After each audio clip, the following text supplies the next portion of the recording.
Hello all, welcome to CSK blogs. ఇవాళ మన ఛానల్లో గోంగూర నిలవ పచ్చడి చేసేద్దాం రండి. ముందుగా గోంగూర ఇలా కట్ చేసేసుకొని, మాకైతే బ్యాక్ యార్డ్లో వచ్చింది, సో మేము ఇలా కట్ చేసుకున్నాం డైరెక్ట్గా.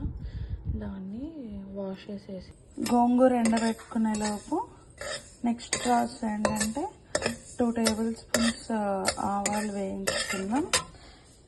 ఆల్రెడీ దానికి 1 టేబుల్ స్పూన్ మెంతులు వేయించేసుకున్నాను, 1.5 టేబుల్ స్పూన్ ధనియాలు వేయించుకున్నాను.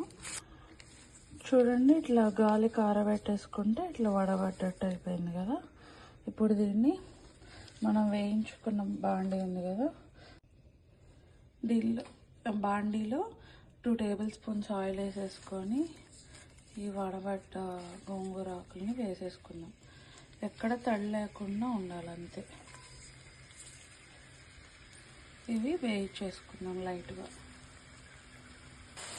ఇదిగో ఇట్లా గ్రీన్ నుంచి కలర్లోకి మారిపోతే ఇంకంతే, ఇది పక్కన పెట్టేసుకోవడమే. ఇప్పుడు నెక్స్ట్ ప్రాసెస్ చేసేద్దాం. ఇప్పుడు వేపించుకున్న పప్పులు ఇవన్నీ మిరపకాయలు మిక్సీ పట్టేసుకుందాం. గోంగూర వేగేలోపు మిక్సీ పట్టేటప్పుడు కొంచెం ఉప్పు వేసుకుందాం. అలాగే ధనియాలు, ఆవాలు, మెంతులు వేసుకునేటప్పుడు కూడా ఉప్పు వేసేసుకుని మిక్సీ పట్టేద్దాం. ఇప్పుడు ఈ పౌడర్ని రెడ్ చిల్లీ పౌడర్లో వేసేద్దాం. దీనిలోకి చింతపండు పేస్ట్ కూడా వేసేద్దాం.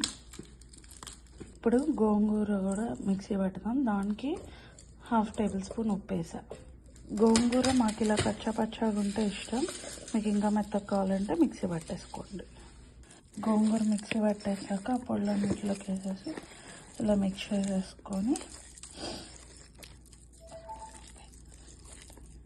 ఇంకొక 2 స్పూన్స్ ఉప్పు పట్టింది నాకు, సో తిప్పేసుకున్నాను.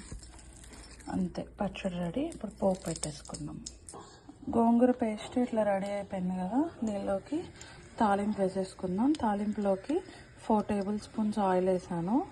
ఆయిల్ తక్కువ వేసుకుంటున్నాను, ఎందుకంటే ఇందాక గోంగూర వేపించేటప్పుడు ఆల్రెడీ ఆయిల్ వేసా కదా, సో అందుకని ఈ 4 టేబుల్ స్పూన్స్ ఆయిల్లోకి ఆవాలు, జీలకర్ర, తాలింపు వేగిపోయింది. దీంట్లోకి మనం పచ్చడి వేసేసుకున్నాం.